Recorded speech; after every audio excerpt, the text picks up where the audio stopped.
전설의 야담을 찾아주셔서 감사드립니다. 오늘도 흥미롭고 재미난 이야기를 준비하였답니다. 그러면 즐거운 시간 되세요. 옛날 조선시대에 백무성이라는 사내가 있었습니다.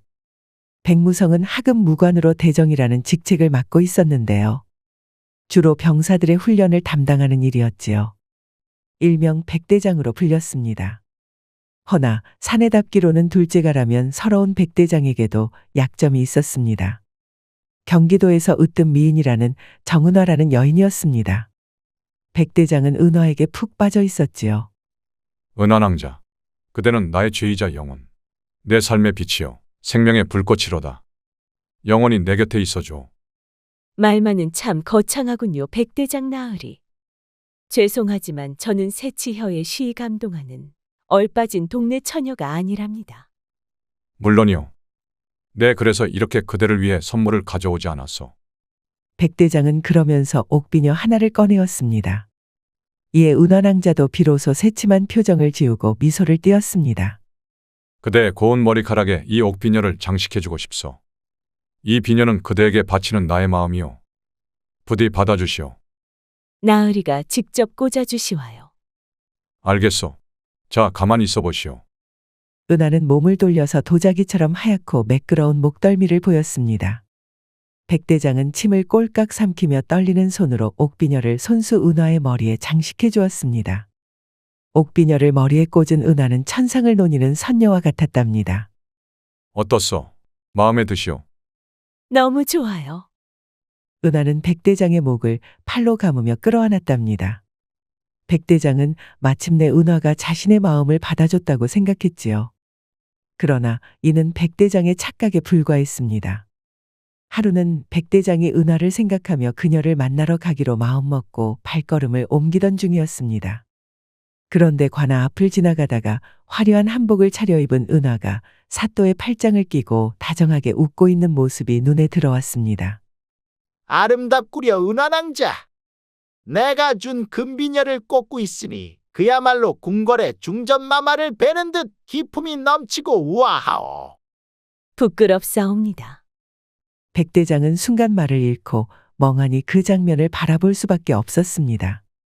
가슴속에서 끓어오르는 분노와 배신감이 한꺼번에 치밀어 올랐습니다. 결국 참지 못하고 관아로 뛰쳐 들어갔습죠. 이보시오. 사또 나으리, 지금 뭐 하고 있는 거요? 이건 니신가? 백대장 아니신가? 어인일로 관아를 찾아왔수이까? 잘못된 것을 바로 잡기 위해 왔소. 저기 은하낭자는 내 여자요. 대체 무슨 연유로 사또 나으리와 함께 이러고 계신 것이오? 백대장의 호통에 은하는 눈을 개슴츠레 뜨고 노려보았습니다. 어머, 백대장 나리, 참 큰 착각을 하시는군요. 내가 언제 나으리의 여인이었던 적이 있었나요? 이 몸은 사또님의 여인이외다. 무슨 말을 하는 것이오? 그동안 내 마음을 받아준 것이 사실이 아니란 말이오. 백대장 참 어리석구려. 좌천되어서 여기까지 내려왔으면 주제 파악이나 좀 하는 것이 어떻소? 남의 여인에게 엉뚱한 마음을 품고 헛소리를 하는구려. 그래요, 백대장.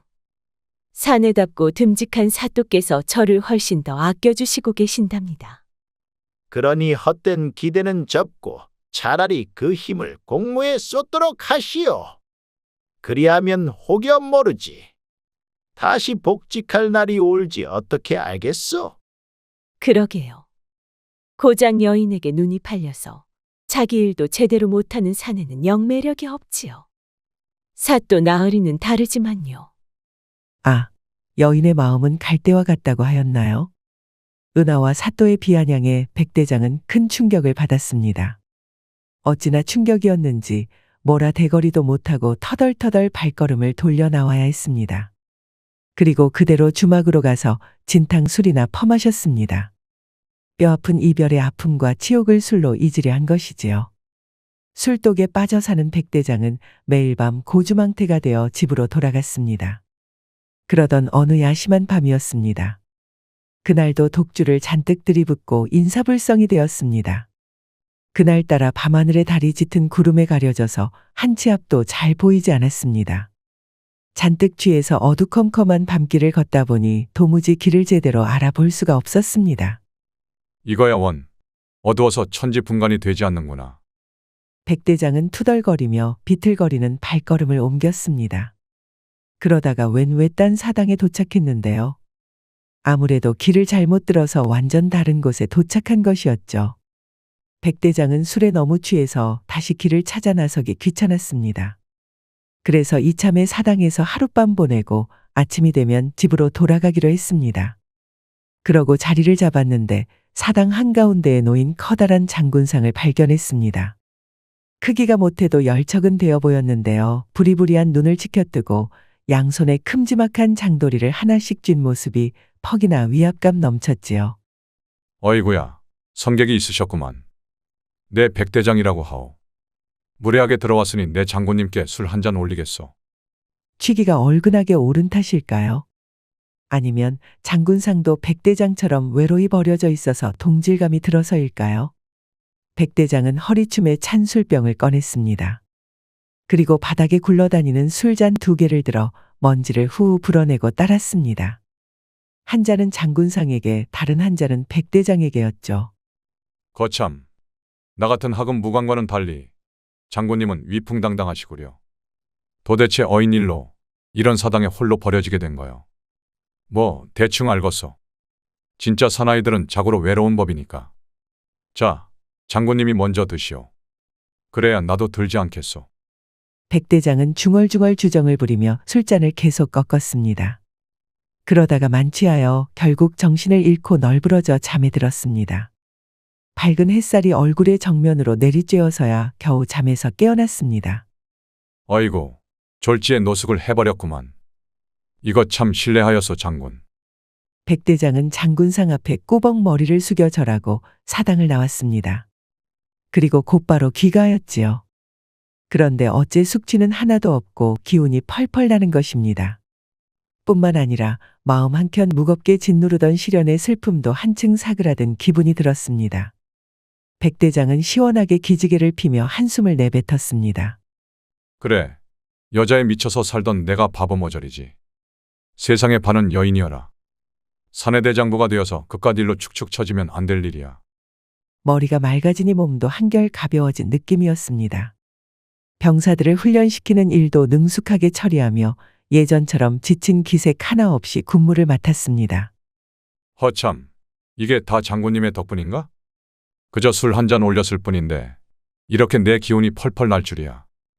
백대장은 문득 사당에서 만났던 장군상이 떠오르며 허허 너털 웃음을 터뜨렸습니다.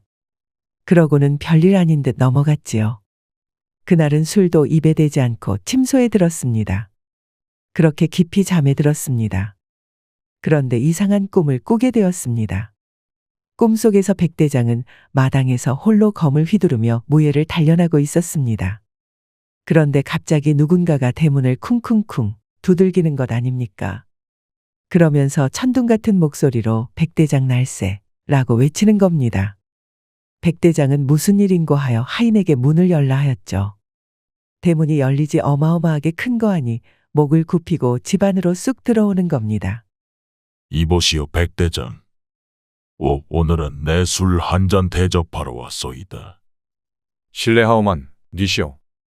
어허, 이 양반이 섭섭하게 왜 이러시나. 사당에서 나와 술잔을 나눴지 않았소. 친구의 우정은 금처럼 귀하고 난초처럼 향기로운 법인데 벌써 날 잊었단 말이요. 아니, 그때 그 장군상 말씀하시는 거요? 그래 이 사람아. 자, 아주 귀한 술을 가져왔으니 어서 들어갑시다. 네, 고마워서 한 잔 대접하지 않으면 안 되겠어. 이럴 수가. 장군님이 제 꿈에 몸소 행차하실 줄이야. 자, 여기로 오십시오. 백대장은 반가운 반, 놀라운 반을 느끼며 거한을 집 안으로 안내했습니다. 뭐 꿈인데 아무렴 어떻겠습니까? 거한은 크게 웃으며 방 안으로 들어와 자리를 잡고 앉았습니다. 그리고 한 손에 든 술병을 턱 하니 바닥에 올려두었습니다. 덩치가 너무 커서 못 알아보았는데 술병 크기가 가히 장독대만큼 커다랬습니다. 자, 백대장 받으시오. 술병이 특대 크기로구려. 감사히 잘 마시겠소. 헌데 선생을 뭐라고 불러드리면 되겠소이까? 천장군이면 되겠소. 자자, 먼저 한 잔 쭉 들이키시오. 천장군의 권유에 백대장은 술을 단숨에 꿀꺽꿀꺽 쭉 들이켰습니다. 생전 처음 맛보는 극상의 술이었습니다. 진하면서도 목 넘김이 부드러운 것이 은은한 약재 향이 나며 그 사이로 향긋한 꽃내음이 나는 듯했지요. 마치 목구멍에 꽃이 만개한 듯했습니다. 사내대장부답게 호방하게 마시는구만. 역시 백대장이요. 이리 좋은 술을 대접해 주시니 감사할 따름이요. 감사하기는 내가 오히려 고마우이. 장군님께서 제게 고마워할 일이 뭐가 있어? 백대장이 공손하게 묻자 천장군은 봉황의 날개와 같은 눈썹을 끌어올리며 턱을 그었습니다. 실은 그 사당 말이요. 큰 불이 난 적이 있었어. 그 이후로는 누구도 찾지 않았지. 완전히 버려져서 잊혀진 게지. 헌데 달도 뜨지 않은 깊은 어둠을 뚫고 한 귀인이 찾아왔더랬지. 그래, 그게 바로 자네 백대장이요. 그대가 술을 대접하였는데 그것이 적어도 100년 만의 술이었어. 내 그 은혜를 어찌 잊겠소. 그렇소이까? 헌데 제가 감히 천장군 같은 분과 독대를 해도 될지나 모르겠소. 그게 무슨 말이요? 백대장이 어디가 어때서? 소인은 그저 무예를 좋아하는 하급 무관에 불과하오. 하급이고 상급이고 어디 있어? 술을 좋아하고 무의 길을 걷는 자라면 모두 형제나 다름없는 것 아니겠소? 해서 백대장 같은 사내가 이런 변방의 마을에 있는 것은 어찌된 일이요? 백대장이라면 저기 중앙에서 활약해야 하지 않겠소? 백대장은 천장군의 무릎에 잠시 술잔을 내려놓고 깊은 한숨을 내쉬었습니다. 사실 말이오. 나도 한때는 제법 중책을 맡고 있었지요. 하지만 내 그놈의 성질을 못 이기고 일을 저질러서 이 꼴이 되고 말았더랬지. 성질이라면 나도 한 성깔 하는데 도대체 무슨 일이 있었던 거요?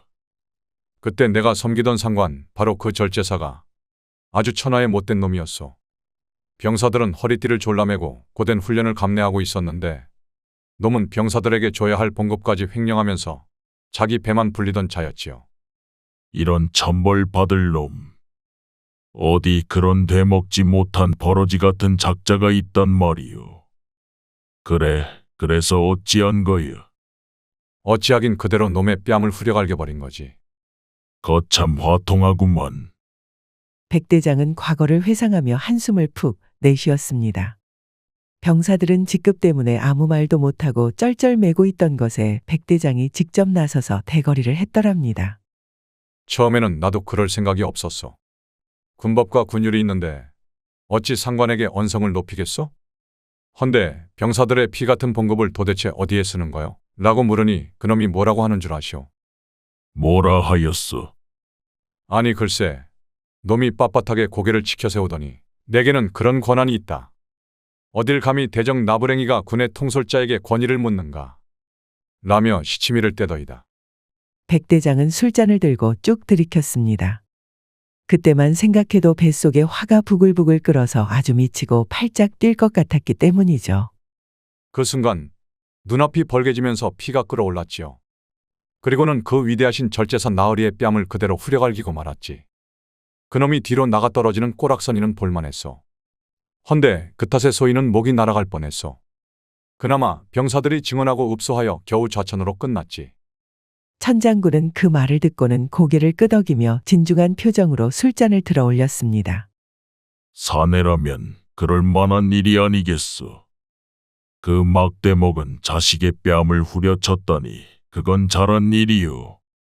어찌 보면 그보다 더한 징벌을 줘야 했을 터인데 억울한 일이 아닐 수 없구려.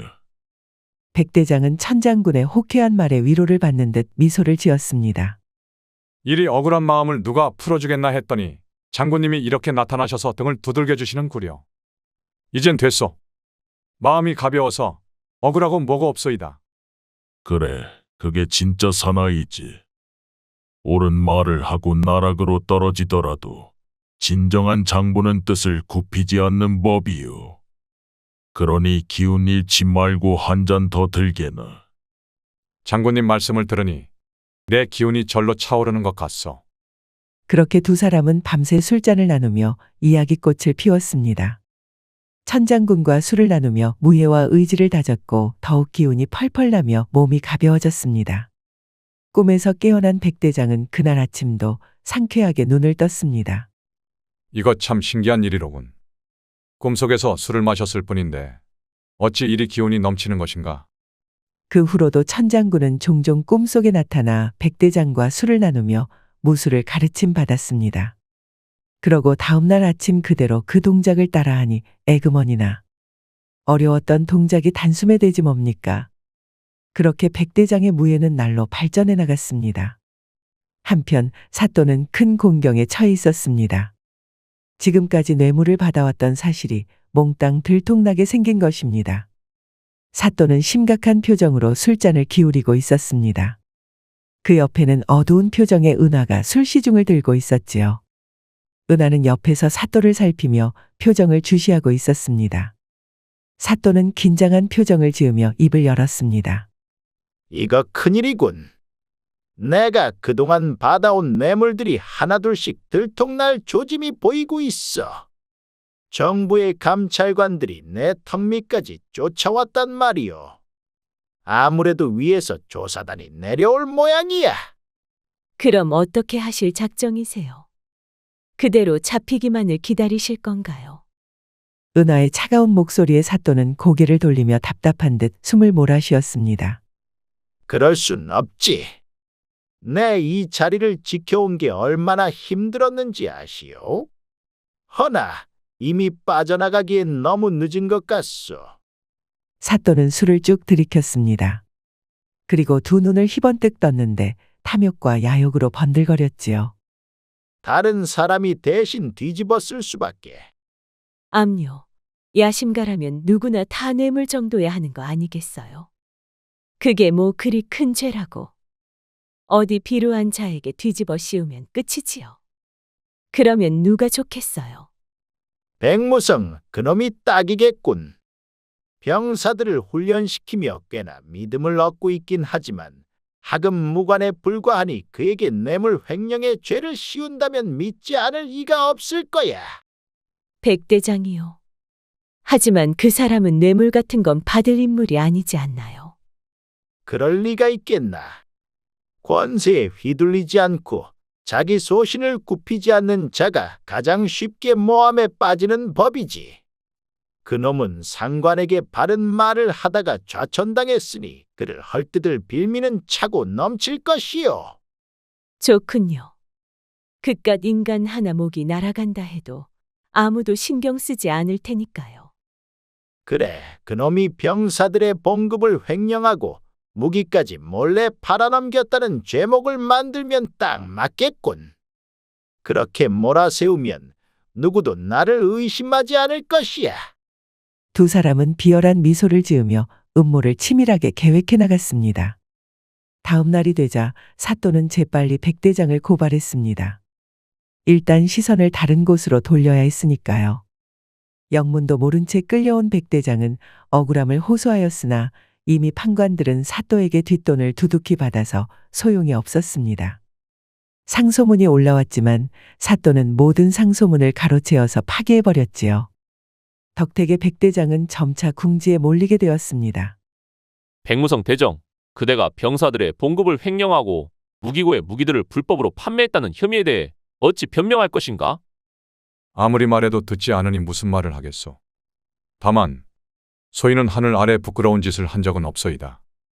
백대장은 억울함에 이를 갈며 고개를 푹 숙였습니다. 이제 곧 있으면 관하로 끌려가서 옥에 갇히게 생겼지요. 백대장은 어쩔 도리가 없어 허탈한 마음으로 침소에 들었습니다.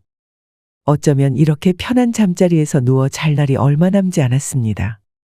그리고 그날 밤 백대장은 꿈속에서 또다시 천장군을 만났습니다. 백대장은 침울한 표정으로 술을 따르지 않았습니다. 천장군은 이 모습을 보고 이상히 여겼습니다.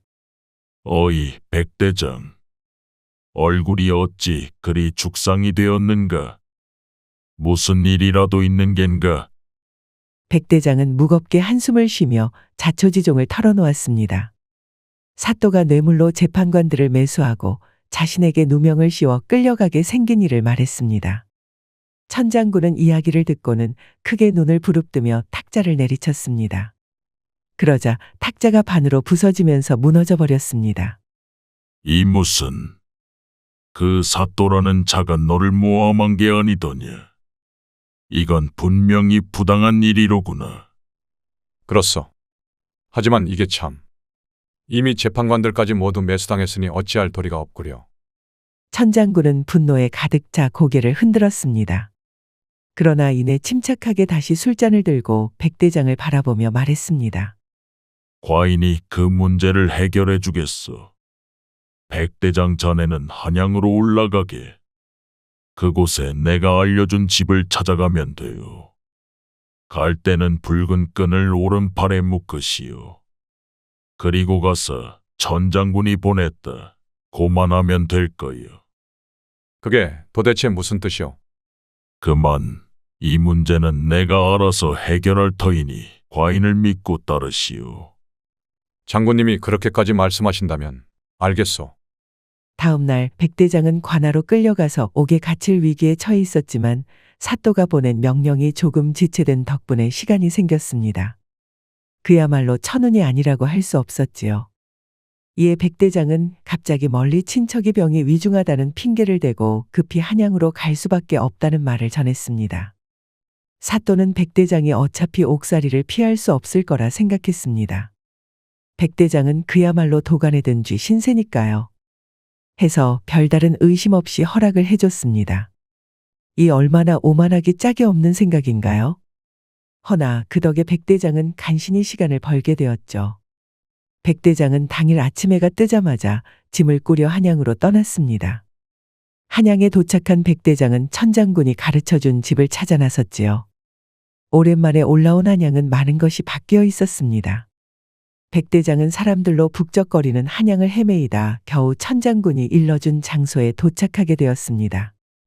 이거 참 으리으리한 기와집이로구나. 집 앞에 이르자 백대장은 감탄의 탄성을 냈습니다. 궁궐 뺨칠 정도로 호화로운 대문이 눈앞에 턱하니 있으니 말입니다. 백대장은 천장군이 일러준 대로 붉은 끈을 오른팔에 묶었습니다. 그리고 조심스럽게 문을 두들겼습니다. 그러자 쪽문이 하나 열리더니 백대장을 보고 깜짝 놀라서 서둘러 대문을 열어젖혔습니다. 어서 들어오시오. 대감나리가 그대를 기다리고 있어. 나를 말이오. 백대장은 어리둥절한 표정으로 병사들의 안내를 받아 집 안으로 들어갔습니다. 그런데 들어가 보니 그제야 백대장은 자기가 어디에 와 있는지 알게 되었습니다. 다름 아닌 이조판서의 집이었습니다. 거참 기이하구나. 꿈속에 있는 천장군이 어찌 이조판서의 집으로 나를 안내한 겐가. 백대장은 쭈뼛거리며 하인들의 안내를 받아 사랑채의 자리를 앉았습니다. 그러자 한 노인이 헐레벌떡 들어오는 겁니다. 백대장은 그 노인이 이조판서라는 것을 알고 황급히 자리에서 일어났습니다. 그러거나 말거나 이조판서는 백대장을 보자마자 와락 백대장의 손을 붙잡았습니다. 백대장은 당황한 채로 이조판서에게 손을 붙들린 채 눈을 휘둥그렇게 떴습니다. 그대가 백무성 대정이요? 이럴 수가. 그 꿈이 사실이었구려. 꿈이라니요? 내 꿈속에서 계시를 받았소. 이야기가 좀 길어지겠으니 일단 자리에 앉으시지요. 이조판서는 흥분을 가라앉히려는 듯 가파른 숨을 골랐습니다. 백대장은 얼떨떨한 기분으로 곽대감과 마주 앉았습니다. 이조판서는 자신을 곽대감이라 소개하며 진지한 표정으로 이야기를 시작했습니다. 실은 얼마 전부터 내 딸이 중병을 앓기 시작했소. 의술이 뛰어난 의원을 모셔도 차도가 없고 그 병이 점점 깊어져만 가더이다. 아무리 방법을 강구해도 소용이 없었소. 내가 한나라의 이조판서로서 온갖 권력을 쥐고 있어도 내 딸 하나 구하지 못하는 것이더군요. 곽대감은 침통한 표정으로 고개를 저었습니다. 그리고 잠시 따뜻한 차로 목을 축이더니 이어 말했습니다. 그러던 어느 날 밤 꿈속에서 한 장군이 나타났소. 그 장군이 내게 이렇게 말했소. 내일이 되면 붉은 끈을 오른팔에 동여맨 한 사내가 문을 두드릴 것이다. 그 사내는 내 딸의 운명을 바꿀 사람이니 그와 혼인을 맺으면 죽음의 운명을 면할 수 있을 것이다. 이러는 거 아니겠소? 당연히 나도 반신반의하였지. 헌데 백대장의 일이 나타난 거요. 맙소사, 어찌 그런 일이 다 있는 겁니까? 그 장군의 정체는 당최 무엇라 하였습니까? 분명 천봉대장군이라고 칭하더이다. 천봉대장군이라니. 천봉대장군은 옥황상제를 바로 옆에서 보필하는 그야말로 하늘의 대장군이었지요. 그래서 본인을 천장군이라고 소개하였던 것이었습니다. 백대장은 무릎을 탁 치고 말았지요. 백대장은 꿈속에서 천장군을 만난 일과 그가 보낸 길이 이조판서의 집으로 이어졌다는 것을 깨닫고 깜짝 놀랐습니다. 그러니까 저더러 대감의 따님과 혼인을 하라 이 말씀이십니까? 그렇소. 내 딸의 목숨을 구할 유일한 사람은 바로 그대라는 것이요. 그 장군이 말한 그대로 자네가 내 집을 찾아왔으니 이건 운명이라 믿소. 내 딸을 구할 방법은 자네와 혼인하는 것 외에는 없다고. 백대장은 잠시 망설였으나 곽대감의 간절한 표정과 천장군의 뜻을 생각하며 고개를 끄덕였습니다. 알겠습니다. 대감나리. 따님의 목숨을 구할 수 있다면 소인도 기꺼이 따르겠습니다. 곽대감은 기뻐하며 백대장의 손을 다시 한번 꼭 붙잡았습니다. 고맙소, 백대장. 자네가 내 딸의 운명을 구해줄 것을 믿어 의심치 않소. 혼례 준비를 서두르겠소. 한 달 내로 혼례를 치를 수 있도록 만반의 준비를 하겠소이다. 그렇게 백대장은 뜻하지 않게 운명적인 혼인을 앞두게 되었습니다. 백대장은 이조판서 곽대감과 약조를 마치고 다시 마을로 돌아왔습니다. 돌아오자마자 사또는 백대장이 귀환하는 것을 기다리고 있었고 벼르고 있던 음모를 감행했습니다. 이놈! 내 뺀 줄 알았는데 겁도 없이 용케 돌아왔구나. 오늘이 내 놈 제삿날이다. 대정 백무성, 내 놈을 뇌물 혐의로 체포하겠노라. 백대장은 사또의 음모를 이미 알고 있었으나 저항하지 않고 침착하게 체포되었습니다. 백대장은 그저 묵묵히 관하로 끌려갔고 옥에 갇혔습니다. 며칠 후 은화가 사또와 함께 옥에 갇힌 백대장을 찾아왔습니다. 천하의 백대장 나으리께서 이렇게 옥신세를 지게 될 줄 누가 알았겠소. 그래도 나으리답게 고개는 숙이지 않고 있구만. 머지않아 내 놈 목을 칠 망나니 앞에선 숙일 거다만. 그래도 사또 나으리가 그나마 내 놈을 챙겨주는구나. 이러니 사내는 역시 듬직한 분을 따라야 하는 거야. 안 그래? 백대장 나으리 예전에 나한테 뭐라고 했었지? 내가 그대의 죄고 영혼이고 빛이라고 했던가. 허허, 이제 그 죄가 어찌 너를 이렇게까지 끌어내렸는지 알겠느냐? 허참, 어찌 그리 순진한 얼굴로 청혼하던 놈이 뇌물 혐의로 여기에 처박혀 있을 줄이야. 너도 알았겠지. 내 여자가 나와 함께 있는 동안 내 놈은 비참하게 처형당할 걸 말이야. 백무성, 참 꼴 좋구나. 여기저기서 너를 부관 참시하자는 소문이 돌아. 기껏해야 대장 노릇하던 내 놈이 처형되는 꼴. 나중에 잔치가 열리면 내 그 구경을 즐길 테다. 백대장은 묵묵히 그들의 조롱을 견디며 눈을 감고 있었습니다. 마음속에서 분노가 차올랐으나 그저 두 사람의 비웃음 속에 침묵을 지켰습니다. 백대장의 눈빛은 굳세었지만 입술은 단단히 다물려 있었습니다. 은하와 사또는 그런 백대장이 겁에 질려 있는 것이라 멋대로 착각하고 비웃으며 떠났습니다. 며칠 뒤 드디어 백대장의 사형일이 다가왔습니다. 백대장은 사형대에 올라섰고 망나니가 그의 목을 치기 직전까지 왔습니다. 망나니는 큼지막한 칼을 들고 공중에 빙글빙글 돌리며 마지막 춤을 추었습니다. 백대장은 두 눈을 부릅뜨고 이 광경을 모두 지켜보았습니다. 그리고 마침내 망나니가 백대장의 목을 치려는 찰나 어디선가 우렁찬 나팔 소리가 들리며 군사들이 몰려들어왔습니다. 선두의 선병사가 큰 소리로 백대장의 사형을 당장 중지하라고 외쳤습니다. 그리고 군사들 틈에 곽대감이 직접 등장했습니다. 이 일을 즉시 중단하라. 이 자는 무죄인이 당장 풀어주도록 하라. 망나니는 어찌할 바를 몰랐고 결국 사형은 중단되었습니다. 백대장은 그대로 풀려났습니다. 사또는 당황한 기색이 역력했습니다. 곽대감이 그 자리에선 더 이상 추궁하지 않았습니다. 대신 사또에게 강하게 경고를 남겼습니다. 내가 직접 알아볼 것이니 그때까지 백대장을 건드리지 말게. 사또는 곽대감의 위험 앞에서 더 이상 함부로 나서지 못하고 물러섰습니다. 하얗게 질린 얼굴로 영문도 모른 채 생선마냥 두 눈을 꿈뻑거렸지요. 곁에 있던 은하도 당황하여서 벌벌 떨기만 했습니다.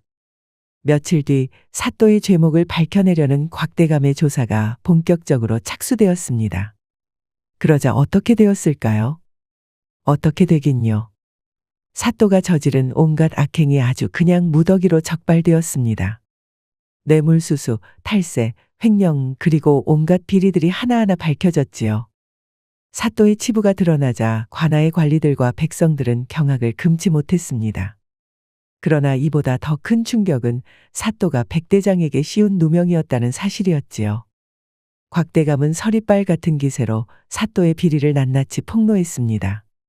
재판관들조차 곽대감이 제시한 확실한 증거 앞에서 말 한마디 못하고 고개를 숙일 수밖에 없었죠. 사또, 내 놈은 뇌물뿐 아니라 백성들의 피와 땀을 착취하고 관아의 권력을 남용해 무고한 자들을 짓밟아왔다. 특히 백무성 대정에게 씌운 누명은 그야말로 천인공노할 만한 죄다. 감히 이조판서의 사윗감에게 그런 되도 않은 누명을 씌워? 사또는 그제야 얼굴이 새파랗게 질리며 무릎을 꿇었습니다. 거만했던 모습은 어디 가고 이제는 두 손을 비비며 살려달라 애원할 뿐이었습니다. 대감나리, 잘못했어. 제발 한 번만 용서해 주시오. 살려만 주시면 모든 죄를 뉘우치고 앞으로는 다시는 그런 짓을 하지 않겠나이다. 그 모습을 지켜보던 백대장은 차가운 눈빛으로 사또를 내려다보았습니다. 그동안 자신을 억울하게 몰아넣고 조롱하던 사또가 이제는 비굴하게 목숨을 구걸하는 모습이니 통쾌한 마음이 들 수밖에 없었습니다. 하지만 그보다 더 비참한 꼴을 당한 이는 은하였습니다. 은하는 그간 사또와 짜고 여러 백성들을 괴롭히고 사또의 비호 아래 온갖 사치를 누려왔습니다. 은하는 고개를 푹 숙인 채 얼굴을 들지 못하고 마치 사또의 그림자처럼 그의 뒤에 숨어 있었습니다.